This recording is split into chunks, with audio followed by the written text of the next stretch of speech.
નમસ્કાર, અમારી વિશેષ રજૂઆતમાં આપનું સ્વાગત છે. હું છું અક્ષય. છેલ્લા ઘણા સમયથી રાજકીય વર્તુળોમાં જે નામ સૌથી ચર્ચાસ્પદ બન્યું છે તે નામ છે કોંગ્રેસના નવનિયુક્ત મહાસચિવ એટલે કે ગાંધી પરિવારમાંથી વધુ એક નામ પ્રિયંકા ગાંધી.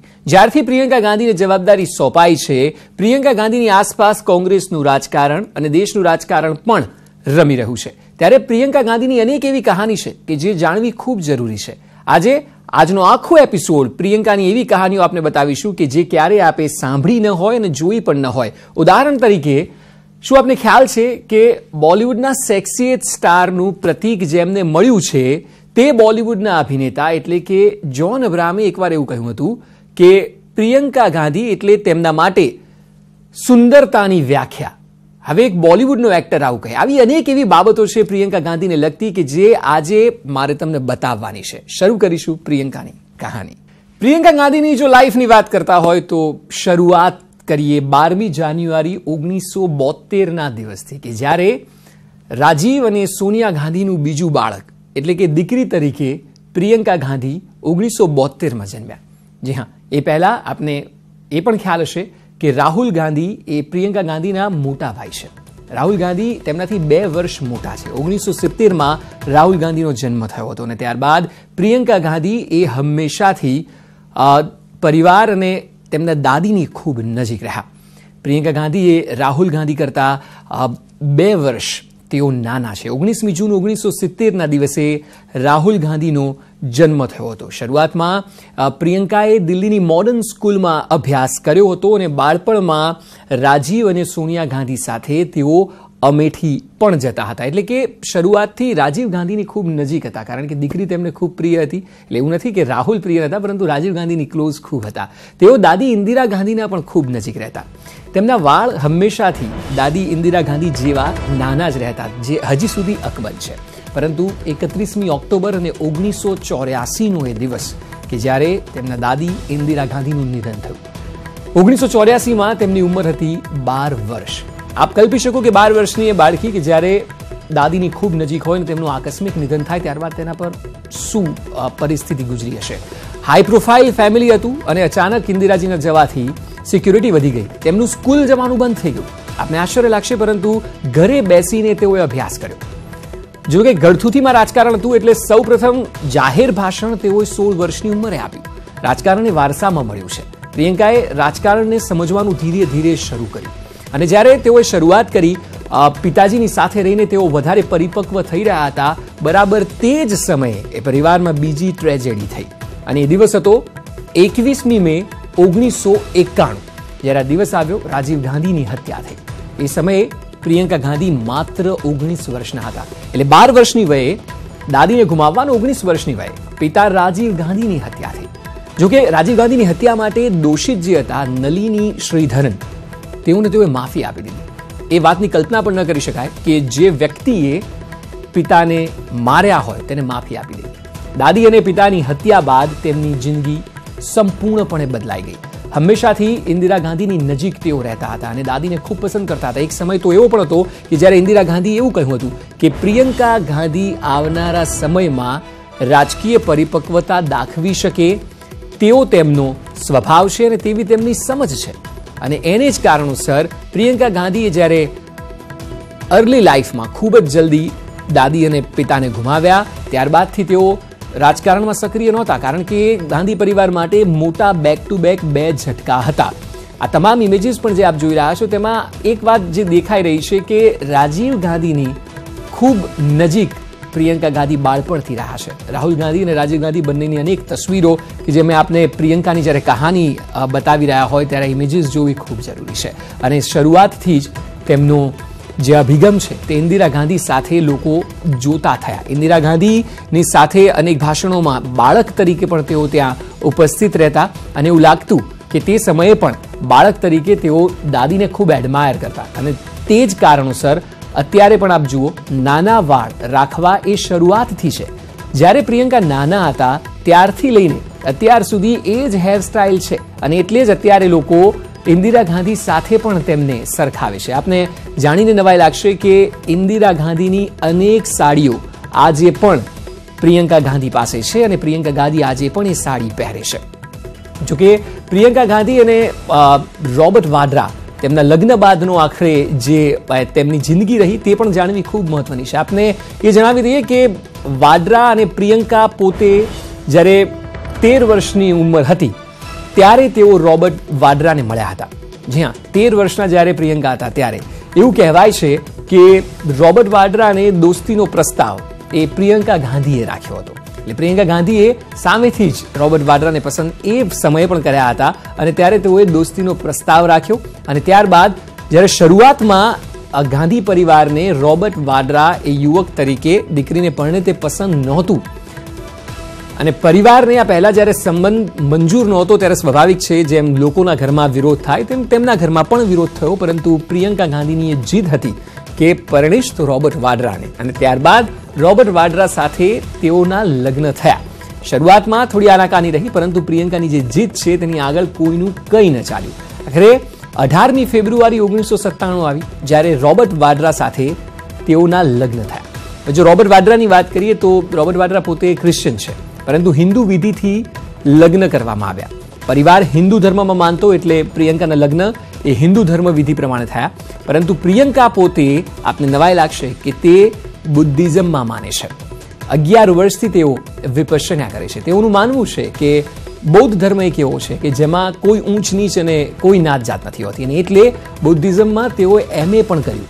એવું નથી કે બુદ્ધિઝમને ફોલો કરી રહ્યા છે કારણ કે કોઈ જગ્યાએ વાંચ્યું છે કે સાંભળ્યું છે. તેઓ પોતે બુદ્ધિઝમમાં માસ્ટર્સ પણ કરેલું છે અને ત્યારબાદ તેના અભ્યાસ પછી બુદ્ધિઝમને તેઓએ અપનાવ્યું છે. એટલે એક અલગ પ્રકારની વિચારસરણી હંમેશાથી પ્રિયંકા ગાંધીની જોવા મળી. એ ચાહે વ્યક્તિગત જીવનમાં હોય, એ ચાહે તેમની રાજકીય જીવનમાં હોય, હંમેશાથી તેઓ આકર્ષણનું કેન્દ્ર તમામ ક્ષેત્રમાં રહ્યા.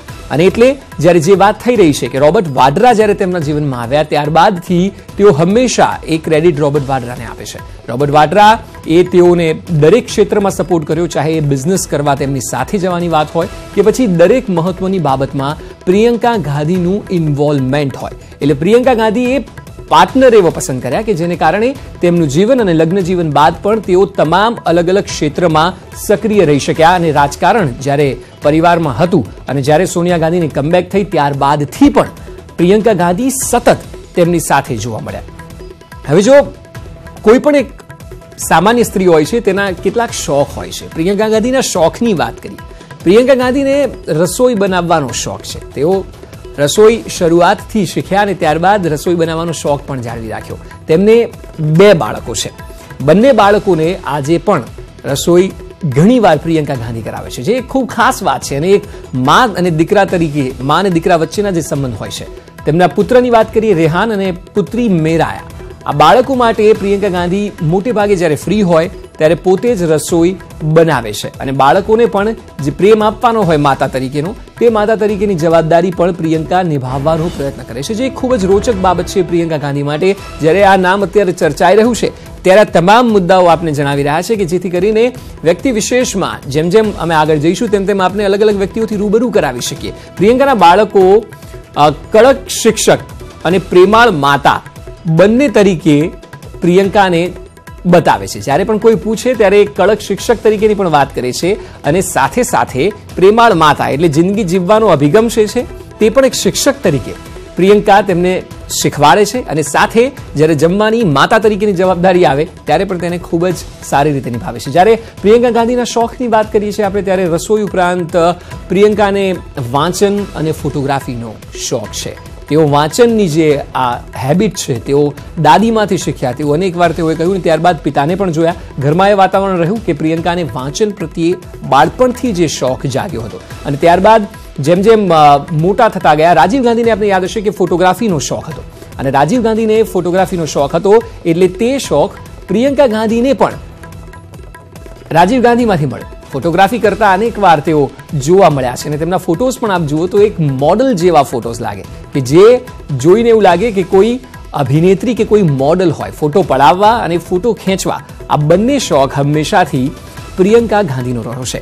ઓવરઓલ તેમની જે પર્સનલ લાઈફ છે તેને કારણે જ કોઈ પણ વ્યક્તિ જ્યારે ભૂતકાળમાં જાય ત્યારે ખબર પડે કે વર્તમાનની જે સ્થિતિ છે, વર્તમાનનો જે અભિગમ, વર્તમાનનો જે સ્વભાવ છે તેના પાછળ તેમનો ભૂતકાળ હોય છે.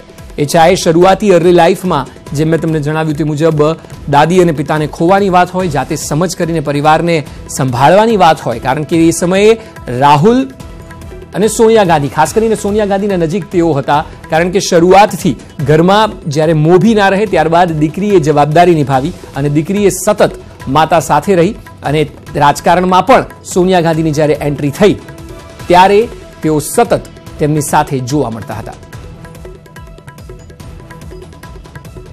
બ્રેક બાદ આપનું સ્વાગત છે. તો બ્રેક પહેલા જે રીતે પ્રિયંકાની બાળપણની વાતો અને શોખની વાત કરી, રોબર્ટ વાડ્રાની કહાનીની વાત કરી, હવે રાજકીય સફરની વાત કરવી ખૂબ મહત્વની છે. પ્રિયંકા ગાંધીની રાજકીય સફરની વાત કરીએ તો તેઓ અત્યાર સુધી 2004થી લોકસભામાં અમેઠી અને રાયબરેલીમાં જ માત્ર પ્રચાર કરતા, કારણ કે અમેઠીમાં રાહુલ ગાંધી લડતા, રાયબરેલીમાં સોનિયા ગાંધી લડતા. 1997નું એ વર્ષ હતું કે જ્યારે સોનિયા ગાંધી રાજનીતિમાં સક્રિય થયા. સોનિયા લાવો કોંગ્રેસ બચાવોની જે વાત હતી ત્યારે સોનિયા ગાંધી સક્રિય થાય એ 1997નું વર્ષ હતું. પરંતુ ભૂતકાળનો જે બનાવ બન્યો હતો પરિવારમાં, એથી પ્રિયંકા હંમેશાથી ગભરાતા, હંમેશાથી તેઓ ડરતા કે માતાને એકલા ન રાખવા જોઈએ. અને ત્યારથી માતા સાથે રાહુલ નહીં પરંતુ પ્રિયંકા ગાંધી હંમેશા જોવા મળતા.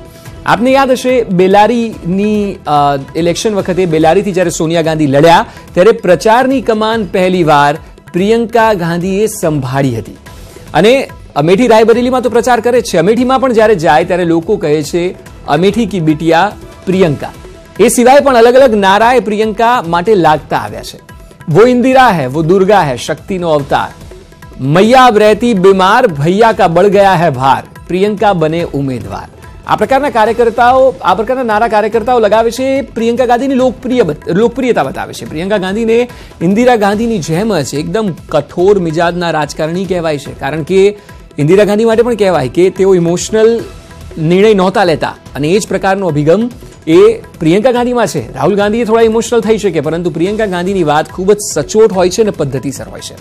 આ તો થઈ કાર્યકર્તાઓની અને ટોટલ રાજકારણની વાત. પરંતુ એ વર્ષ 2017 હતું કે જ્યારે પ્રિયંકાએ રાજનીતિમાં આવવાના સંકેત આપ્યા. કાર્યકર્તાઓ તો વાત કરતા હતા, પરંતુ 2017માં તેમણે સંકેત આપ્યા. આપને ઉત્તર પ્રદેશ વિધાનસભાની ચૂંટણી હમણાં જે ગઈ તે યાદ કરાવી લઈએ. એ સમયે પ્રિયંકાએ જ સપા સાથે વિધાનસભા ચૂંટણીમાં ગઠબંધનની વાત કરી હતી.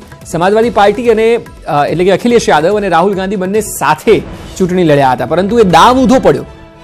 હવે પ્રિયંકા ગાંધી સક્રિય રાજકારણમાં આવી જ ગયા છે, કારણ કે બિહાઇન્ડ ધ સ્ટેજ હંમેશાથી સક્રિય રહેતા, પરંતુ પ્રિયંકા ગાંધી હવે ફ્રન્ટમાં આવી ગયા છે. એવું મનાતું હતું પહેલા કે સોનિયા ગાંધી રિટાયર્ડ થઈ શકે છે, તબિયત સારી ન હોવાને કારણે અવારનવાર તેઓ અમેરિકા જાય છે, ટ્રીટમેન્ટ કરાવે છે, એટલે કદાચ પ્રિયંકા ગાંધી રિપ્લેસમેન્ટ હોઈ શકે ને, એટલે જ પ્રિયંકાને મહાસચિવ બનાયા. પરંતુ હવે સોનિયા ગાંધી તો ચૂંટણી લડી રહ્યા છે. આપને જો પરિવારની વાત કરવામાં આવે તો તેમના કાકા એટલે કે સંજય ગાંધીની વાત યાદ કરાવી. સંજય ગાંધીને પણ આ જ પ્રકારે કોંગ્રેસમાં લોન્ચ કરાયા હતા. ઇન્દિરા ગાંધીએ તેમને સૌથી પહેલા મહાસચિવ બનાવ્યા હતા, પરંતુ તે જ વર્ષે તેમનું પ્લેન દુર્ઘટનામાં નિધન થયું. જ્યાંથી સૌથી મોટો પડકાર છે, ઓવરઓલ જો પ્રિયંકાની સ્ટ્રેટેજીને સમજવામાં આવે તો સૌથી મોટો જે પડકાર છે તે છે ગુજરાતમાં. અને એટલે મોદીના ગઢમાંથી તેમનું લોન્ચિંગ થયું છે.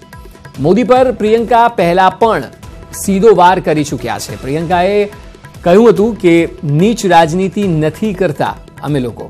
લખનૌમાં જે રોડ શો કર્યો તેમાં મોટા પ્રમાણમાં જનમેદની ઉમટી, અને હવે 14મી માર્ચે ઉત્તર પ્રદેશમાં પ્રિયંકા પ્રચાર કરવાના છે. એટલે શરૂઆતથી આપ પ્રિયંકાની લાઈફને જુઓ તો ખૂબ જ સ્ટ્રેટેજિકલી પ્રિયંકા રાજકારણમાં આવ્યા છે, કારણ કે 97માં જ્યારે માતા કોંગ્રેસમાં પરત ફર્યા ત્યારે એક ઇનસિક્યોરિટી એ પરિવારમાં હતી, અને એ વાત અનેકવાર સોનિયા ગાંધી આડકતરી રીતે સ્વીકારી ચૂક્યા છે કે તેઓ રાજનીતિમાં ક્યારેય આવવા નહોતા માંગતા.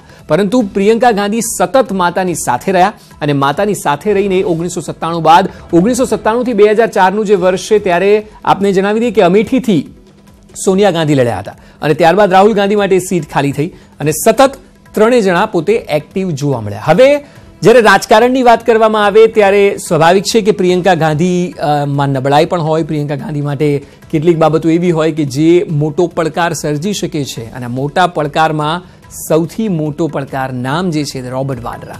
કારણ કે રોબર્ટ વાડ્રા જ્યારે તેમના પતિ છે તેમના પર 2 કેસ ચાલી રહ્યા છે. બિકાનેરમાં જમીન કૌભાંડનો એક કેસ છે, અને DLF જમીન વિવાદ છે. આ બંને વાતો એવી છે કે જેમાં રોબર્ટ વાડ્રાના કારણે પ્રિયંકા ગાંધી પણ ઘેરાતા રહે છે. પરંતુ એવું માનવામાં આવે છે કે પ્રિયંકા જે પ્રકારે હંમેશાથી પોતાના દિમાગનો ઉપયોગ કરતા હોય છે, આ વખતે પ્રિયંકા પ્રચાર કરશે તો ઇમોશનલ કાર્ડ પણ રમી શકે છે. એટલે ઇમોશનલ કાર્ડ રમે તો પછી ઉત્તર પ્રદેશની જે 40 બેઠકો છે તેમાં નાની મોટી સફળતા મળવાની પણ એક વાત છે, તેને નકારી ન શકાય. અને એ જ કારણોસર પ્રિયંકા હવે તમામ જગ્યાએ જ્યારે સક્રિય રાજકારણમાં આવી ગયા છે, કે વડાપ્રધાન મોદીની વાત હોય, ભારતીય જનતા પાર્ટીના તમામ લોકોની વાત હોય, તેમને હવે 2017માં જ્યારે તેઓએ પોતે આવવાની વાત કરી, પહેલીવાર વાતમાં નકારાત્મક વાત નહોતી કે જ્યારે રાજકારણમાં તેઓ આવશે કે નહીં તે પ્રશ્નનો જવાબ ક્યારે તેઓએ નથી આપ્યો, પરંતુ 2017નું વર્ષ હતું કે જ્યારે પ્રિયંકા ગાંધીએ ના નહોતી પાડી અને ત્યારથી એ વાતનો અંદાજો લગાવાતો હતો કે વહેલા મોડા પણ પ્રિયંકા ગાંધી એ રાજકારણમાં આવી શકે છે. પ્રિયંકાને લઈને અનેક પ્રશ્નો પણ છે, કારણ કે પ્રિયંકા જ્યારે રાજનીતિમાં આવ્યા છે ત્યારે પ્રચાર એવી રીતે કરવામાં અત્યારે આવી રહ્યો છે કે ઇન્દિરા ગાંધીની ઝલક તેમનામાં દેખાય છે. એટલે ઇન્દિરા ગાંધી જે પ્રકારનો તેમનો ગેટઅપ હતો, ચાહે સાડી પહેરવાની સ્ટાઇલ હોય, હેર સ્ટાઇલ હોય, વાત કરવાની સ્ટાઇલ હોય, આ તમામ બાબતોથી કોંગ્રેસના કાર્યકર્તાઓને લાગી રહ્યું છે કે પ્રિયંકા ગાંધી એ ઇન્દિરા ગાંધીની ઝલક છે. પરંતુ સવાલ એ પણ છે કે પ્રિયંકા ગાંધીને લઈને જે પ્રશ્નો છે તે આજની જનરેશનમાં ઇન્દિરા ગાંધીની છબીની કેટલી અસર પડી શકે, કારણ કે આજની જે પેઢી છે તેઓએ ઇન્દિરા ગાંધીને માત્ર વાંચ્યા છે અને વોટ્સએપ અને સોશિયલ મીડિયાની દુનિયામાં તો કદાચ વાંચ્યા પણ નહીં હોય. તો એક સવાલ ચોક્કસ છે કે આજની જનરેશનમાં ઇન્દિરા ગાંધીની છબીની અસર ખરેખર પડી શકે, અને જો પડે તો તેનો ફાયદો કેટલો થાય, કારણ કે જે જૂના કોંગ્રેસના લોકો હતા તે લોકોમાં કદાચ અસર પડે. યંગસ્ટર જે છે આ વખતે પણ 8 થી 9 કરોડ લોકો એવા છે કે જે પહેલીવાર વોટ કરવાના છે. ગત વખતે પણ 10 કરોડથી વધારે લોકો હતા. એટલે આ તમામ બાબતો બાદ 2014 થી 2019નો જે સમય બદલાયો છે તેમાં પ્રિયંકા ગાંધીએ અભ્યાસ ચોક્કસ કર્યો છે, પરંતુ એ અભ્યાસ બાદ તેનું અનુકરણ કેટલું થઈ શકે છે તે ખૂબ મહત્વનું છે. ખાસ કરીને મહિલા મતદારોની વાત કરવામાં આવે તો પ્રિયંકા ગાંધીને એક પ્રબળ ચહેરા તરીકે, મજબૂત ચહેરા તરીકે આગળ કરવામાં આવે છે, પરંતુ શું મહિલા મતદારોમાં પ્રિયંકા ગાંધીના ચહેરાની અસર પડશે? પ્રિયંકા ગાંધીએ CWCમાં અમદાવાદમાં પણ મહિલાઓનો મુદ્દો ઉઠાવ્યો અને કહ્યું કે આપ વડાપ્રધાનને પૂછો કે આખરે મહિલા સુરક્ષા માટે વડાપ્રધાને શું કર્યું છે. એટલે પ્રિયંકા ગાંધી પણ ખૂબ સારી રીતે સમજે છે કે પ્રિયંકા ગાંધી એ મહિલાઓનો પ્રશ્ન ઉઠાવશે અને તેની ઝલક એ આજથી જ અમદાવાદમાં જોવા મળી કે જ્યારે CWCની બેઠક બાદ તેઓએ પોતે લોકો સમક્ષ પોતાની વાત રાખી. આખરે યુવાઓમાં કેટલી અસર થશે, કારણ કે એક કેરિસ્મેટિક પર્સનાલિટી ચોક્કસ છે, પરંતુ તેનો ફાયદો થશે કે કેમ? માસ અપીલ કરી શકે તેવો ચહેરો છે. ગામમાં ગ્રામીણ ક્ષેત્રની વાત કરવામાં આવે તો એક વાત આપને જણાવવી ખૂબ જરૂરી છે કે પ્રિયંકાને રાહુલ ગાંધીની જેમ જ ભૈયાજી લોકો કહેવા માંડ્યા છે, કારણ કે જે અભિગમ જે છે તે લોકો સમક્ષ જે જવાનો અભિગમ છે, વોટરોની વાત હોય, સામાન્ય માણસોની વાત હોય. 2017માં પ્રિયંકા ગાંધીએ જ્યારે સક્રિયતા દાખવવાની વાત કરી ત્યારબાદ એક ચર્ચા હતી કે કોંગ્રેસ માટે પ્રિયંકા ગાંધી એ હુકમનો એકો હોઈ શકે, અને જે અત્યાર સુધીની જે ચર્ચા હતી બાળપણથી લઈને અત્યાર સુધી, તેને કારણે પ્રિયંકા ગાંધી એક નવી આંધી લાવી શકે તેવી આશા કોંગ્રેસના લોકોને છે. જોકે કેટલી પાર પડે છે એ જે અપેક્ષા છે તે આવનારા સમયમાં ખબર પડશે. જોકે પ્રશ્ન એ પણ છે કે જ્યારે પ્રિયંકા ગાંધીને લાવવામાં આવ્યા છે ત્યારે શું કોંગ્રેસની બાજી ફસાયેલી છે? રાહુલના નેતૃત્વમાં 3 રાજ્યોમાં જીત મેળવી છે એ વાત ચોક્કસ છે, પરંતુ પ્રિયંકા ગાંધીના આવવાથી એક અલગ વેવ કોંગ્રેસમાં જોવા મળે છે કે જે રાહુલની જે રીતે વાત નથી થતી તે રીતે પ્રિયંકા ગાંધીની પણ વાત થાય છે. એટલે રાહુલ ગાંધી મિક્સ જે રિસ્પોન્સ છે ત્યારબાદ પ્રિયંકાની એન્ટ્રી એ ઘણું બધું કહી જાય છે. જોકે 3 રાજ્યોના મુખ્યમંત્રીની જ્યારે પસંદગી કરવાની હતી, આપને યાદ હશે કે પ્રિયંકા ગાંધીનો હસ્તક્ષેપ રહ્યો છે. ભૂતકાળમાં હમણાંની જ વાત છે, સચિન પાયલોટની જે નારાજગી હતી તે નારાજગી પણ પ્રિયંકા ગાંધીએ જ દૂર કરી હતી.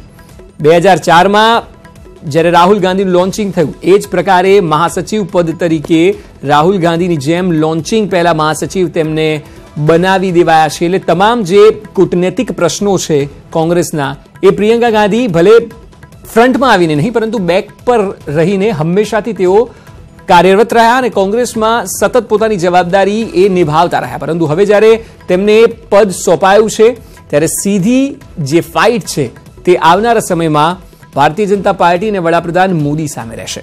પ્રિયંકા યુપી સાથે પોતાને જોડે છે. સોનિયા ગાંધી ઇટાલીથી આવ્યા એટલે વિદેશી મુદ્દે વિપક્ષ હંમેશાથી વાર કરતું આવ્યું છે, પરંતુ પ્રિયંકા ગાંધી જે છે તે ઇન્દિરા ગાંધીની છબી ધરાવતા હોવાથી તે પ્રશ્ન અહીં ઊભો તેમના માટે નથી થતો. પ્રિયંકા પર ભાજપ કોઈ વાર કરી શકે તેવું હાલ કાર્યકર્તાઓની જેમ વચ્ચેની હરોળમાં તેઓ બેઠા અને 2017માં જ્યારે રાહુલ ગાંધીની ખાટ સભા હતી તે ખાટ સભા પણ પ્રશાંત કિશોરની સાથે આ જ પ્રિયંકા ગાંધીએ ડિઝાઇન કરી હતી. અને પ્રિયંકા ગાંધી સતત રાહુલ ગાંધી માટે અને સોનિયા ગાંધી માટે પ્રચારથી લઈને તમામ સ્ટ્રેટેજી રચતા આવ્યા છે. પરંતુ હવે એક વાત છે કે સક્રિય રાજકારણમાં આવ્યા બાદ કોંગ્રેસે તેમના પ્રત્યે ખૂબ આશા છે. આવનારા સમયમાં પ્રિયંકા ગાંધીની અસર કેટલી રહે છે, પ્રિયંકા ગાંધી ખરેખર કોંગ્રેસને સફળતા અપાવી શકે છે કે કેમ, પ્રિયંકા ગાંધીથી એક નવો વેવ આવશે અને જો આવશે તો કેટલો ફાયદો કરાવશે. પ્રિયંકા ગાંધીની પોતાની સફર પરથી આ તમામ સવાલો છે જે હંમેશાથી કોંગ્રેસ 2014 બાદ હાંસિયામાં ધકાઈ હતી, ત્યારબાદ આ સવાલો પણ થઈ રહ્યા છે. સવાલ પાછળનું કારણ છે માત્ર ને માત્ર પ્રિયંકા ગાંધીની રાજનીતિમાં એન્ટ્રી. એટલે આખા પરિવારની જો વાત કરવામાં આવે તો જવાહરલાલ નહેરુ, ત્યારબાદ ઇન્દિરા ગાંધી, સંજય ગાંધી, રાજીવ ગાંધી, ત્યારબાદ રાહુલ ગાંધી અને હવે ઇન્દિરા ગાંધી, હવે પ્રિયંકા ગાંધી. આ 6 નામ એવા છે કે જેણે હંમેશાથી કોંગ્રેસની આસપાસ કોંગ્રેસમાં ખૂબ જ મહત્વનો હોદ્દો સંભાળ્યો છે. પ્રિયંકા ગાંધી એ પોતે અલગ અભિગમ ધરાવે છે, જે વાત મેં આપને શરૂઆતમાં પણ કરી કે ચાહે એમની બુદ્ધિઝમમાં MAની વાત હોય કે પછી સતત દાદીની સાથે રહીને દાદીને ઇમ્પ્રેસ કરવાની વાત હોય. કારણ કે ઇન્દિરા ગાંધી જ્યારે એવું કહેતા હોય કે પ્રિયંકા ગાંધી આવનારા સમયમાં એ હળવા અંદાજમાં પણ એ સમયે પણ એવું કહેતા બાળક હતા ત્યારે કે એ તેમનામાં પરિપક્વતા બહુ જલ્દી આવી જશે. અને એવું થયું પણ ખરું કે જ્યારે તેઓ ખૂબ નાના હતા, દાદી ગુમાવ્યા, ત્યારબાદ પિતા ગુમાવ્યા, પરંતુ તે છતાં 1997માં જ્યારે માતાએ કમબેક કરી, એટલે કે સોનિયા ગાંધીએ કમબેક કરી, ત્યારે પ્રિયંકા ગાંધી એ બધી જ વસ્તુને કદાચ સમજી રહ્યા હતા, વિચારી રહ્યા હતા અને સતત સોનિયા ગાંધીની સાથે રહીને પરિવારમાં પણ એ દીકરાની જેમ પોતાની જવાબદારીઓ નિભાવી રહ્યા હતા. તમામ બાબતો અમે એટલે આપણે કહી રહ્યા છે કે આજકાલ જે નામ ચર્ચામાં છે તે રાહુલ ગાંધી કરતાં પણ પ્રિયંકા ગાંધીનું નામ વધારે ચર્ચામાં છે. અને એટલે પ્રિયંકા ગાંધીની લાઈફ પરની આ સફર હતી કે જે અમે આપને બતાવવાનો પ્રયત્ન કર્યો, આપને જણાવવાનો પ્રયત્ન કર્યો.